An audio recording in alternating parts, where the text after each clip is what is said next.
દારિયા પાલિયા અને ભાલા તીરકામઠા લઈને ઉતરીશું। ભાલા પાલિયા અને તીરકામઠા અને ધારિયા અમે ઘરમાં કઈ શણગાર માટે નથી મૂક્યા, અમારી રક્ષા માટે છે। અને જે દિવસે અમારા સમાજ પર ઊની આંચ આવશે એ દિવસે હજારો લઈને પણ રોડ પર ઉતરીશું। ગાંધીનગર જવાનું થશે તો ગાંધીનગર પણ રેલો જશે, અને ગાંધીનગરમાં જઈને નેપાળ વાળી કરવાની ફરજ પડશે તો ગાંધીનગરમાં નેપાળ વાળી કરીને પણ સત્તા પરિવર્તન કરીશું। ત્યારે આ વિસ્તારમાં આ પંચાયતમાં કેટલાક સરપંચોને આ સભામાં નહીં આવવાનું, નહીં જવાનું એમ કરીને ભાજપના કેટલાક નેતાઓ અમારા આગેવાનોને ડરાવતા હતા, અમારા સરપંચોને દબાવતા હતા, બીવડાવતા હતા કે ભાઈ ચૈતર વસાવાની સભામાં જશો તો તમને કઈ વિકાસ નહીં કરીએ, ફલાણું નહીં કરીએ, ઢીકડું નહીં કરીએ, તમારે ત્યાં જીબી વાળાને રેડ કરાવીશું, પોલીસ વાળાને રેડ કરાવીશું, તમારું પાણી બંધ કરી દઈશું, તમારો રસ્તો બંધ કરી દઈશું એમ કરીને ભાજપના લોકોએ ખૂબ અમારા લોકોને ડરાવ્યા છે। પણ ભાજપના લોકો પણ આ સાંભળી લે, આ મંચ પરથી ભાજપના લોકોને પણ કહેવા માંગુ છું, આ કોંગ્રેસના લોકો નથી, આ આમ આદમી પાર્ટી ચૈતર વસાવાના લોકો છે। અમારા લોકોને હેરાન પરેશાન કરવાનું જો તમે કોશિશ પણ કરશો, અમારા એક પણ સરપંચને એક પણ આગેવાનને હાથ લગાડવાની જો તમે કોશિશ કરશો તો તમારા બધાના અમે મોર બોલાવી દઈશું, મોર। અમે કોઈને છોડીએ નહીં, કેમ કે અમે તમારા જેવા કોઈનું ખોટું કરતા નથી, અમારે કોઈના રોડના પૈસા ખાવા નથી, અમે કોઈ તલાવડીનો કૌભાંડ કર્યો નથી, અમે કોઈનું લૂંટેલું કર્યું નથી, અમારી સાથે બુટલેગરો નથી, અમારી સાથે જમીન માફિયાઓ નથી, અમે સાફ સભીના માણસો છે। અને અમારા જેવા ઈમાનદાર લોકોને સંશેડશો તો આવનારા દિવસોમાં ભાજપ અને કોંગ્રેસના લોકો સામે પણ આરપારની લડાઈ થશે। કેટલાક દિવસોથી આ વિસ્તારમાં કેટલાક કોંગ્રેસના નેતાઓ ભ્રમ ફેલાવે છે, પ્રચાર કરે છે કે ભાઈ ચૈતર વસાવાના અમે સાથે જ છે, અમે સાથે જ લડવાના। એ કોંગ્રેસના હારા લોકોને પણ કહેવા માંગુ છું, દૂરથી પાણી પર બેસીને જોયા નહીં કરો, દૂરથી વાળ પર બેસીને જોયા નહીં કરો, આવી જાવ આમ આદમી પાર્ટીમાં, તમારું સ્વાગત છે। નહીં તો આવનારા દિવસોમાં આ વિસ્તારમાંથી કોંગ્રેસ સુપડા સાફ થઈ જવાની છે, તમને હોદેલા નહીં મળે। ત્યારે સાથીઓ આવનારા દિવસોમાં તૈયાર થઈ જાવ, કોંગ્રેસના લોકોની શરમ છોડી દો, એકવાર પૂછી લો ભાઈ આવવાના હોય તો આવી જાઓ, દૂર પાણી પર બેસીને જોયા નહીં કરો। એ ભાજપના પણ સારા લોકોને બોલાવી લો, આવી જાવ, જે લોકો સારા હશે એમને તાલુકા પણ લડવા મળશે, જિલ્લા પણ લડવા મળશે, એ લોકોને આવનારા દિવસોમાં સત્તા પણ બનાવીશું, એમાં પણ લઈ જઈશું। પણ જે લોકો આપણા લોકોને હેરાન પરેશાન કરીને રંજાડવાની વાત કરશે એવા લોકોને તો આપણે છોડવા માંગતા નથી। અહીંયા પોલીસ અધિકારીઓ આપણી વ્યવસ્થામાં ઉભા છે, એમના માટે જોરદાર તાળીઓ પાડી લો। પણ એવા કેટલાક પોલીસ અધિકારીઓ એસી ચેમ્બરમાં બેસીને આપણા લોકોની જમીનો છીનવવા માટેના આદેશો કરે છે, આપણા લોકોને રોડ પર ઉભા રાખીને પકડો અને દંડ ઉઘરાવો એવી સૂચનાઓ આપે છે।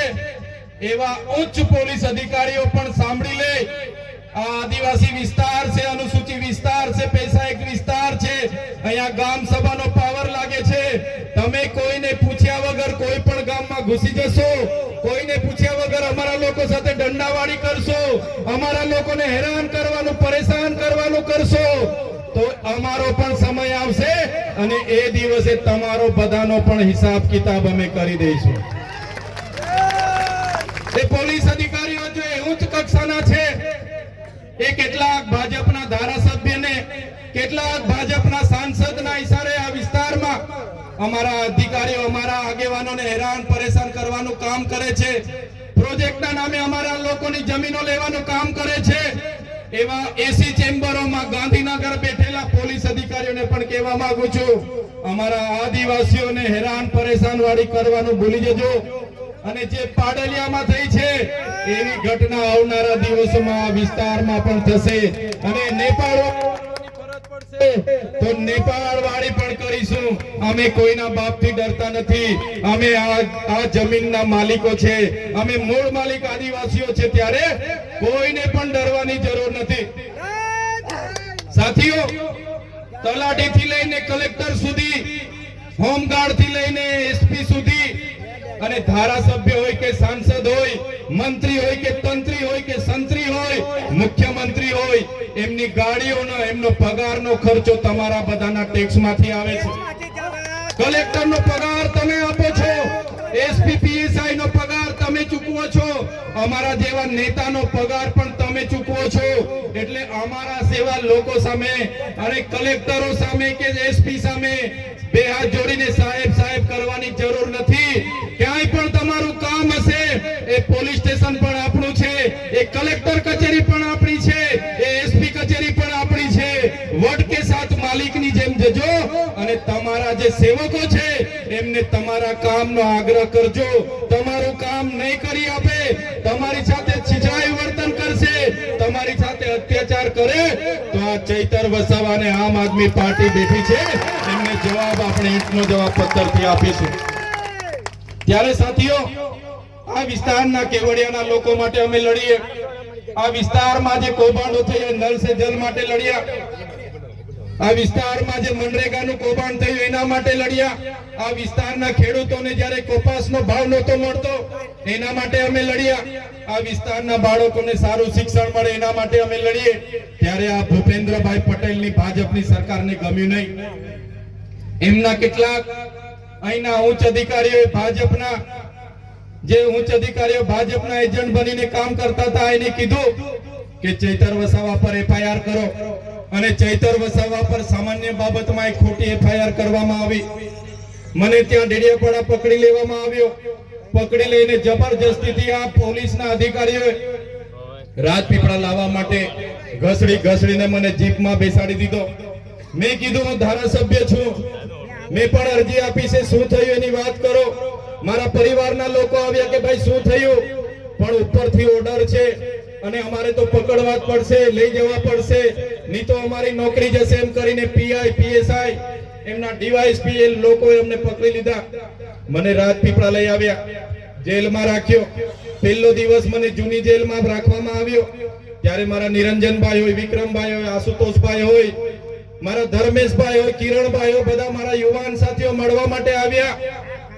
એમણે કીધું સાહેબ, ચૈતરભાઈ માટે અમે ટિફિન લાવ્યા છે, ચૈતરભાઈના કપડા લાવ્યા છે, અમને મળવા દો. ચૈતરભાઈ શું ગુનો કર્યો તમે લઈ આવ્યા, અમને જવાબ આપો. ત્યારે આ પોલીસ અધિકારીઓ ભાજપના નેતાઓના ઈશારે અમારા કાર્યકરોને લાઠીચાર્જ કર્યો. અમારા કાર્યકરોને ત્યાંથી ભગાડી દીધા. બીજા દિવસે મને મામલતદારે રજૂ કરવાની જગ્યાએ, ડેડિયાપાડા કોર્ટમાં રજૂ કરવાની જગ્યાએ મને રાજપીપળા સેશન કોર્ટમાં રજૂ કરવામાં આવ્યો. રાજપીપળા સેશન કોર્ટમાં મેં મારા વકીલો કર્યા હતા, ગોપાલભાઈ ઇટાલિયા અને બીજા વકીલોને કોર્ટમાં